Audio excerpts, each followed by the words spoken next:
V marci sme vyhlásili výtvarnú súťaž pre celé Slovensko, pre základné školy, aj stredné školy, aj pre dospelákov.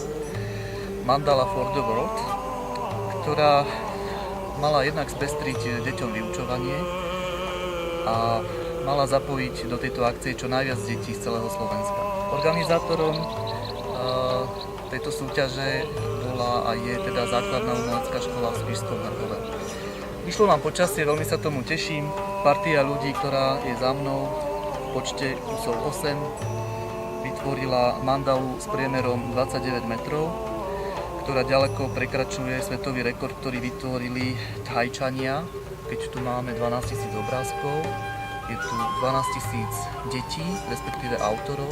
Každý sa tomu venoval nejakú tú chvíľu, takže v týchto obrázkoch sa skrýva veľa tvorivosti, veľa duševného nasadenia.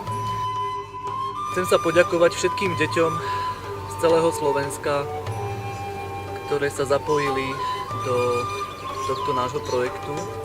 Namalovali mandálku a poslali nám ju do Spišského Hrhova. Z týchto mandaliek sme poskladali najväčšiu mandalu na svete. Spojili sme to do jedného symbolického veľkého kruhu a takto sme sa vlastne prepojili v tvorivosti, v radosti,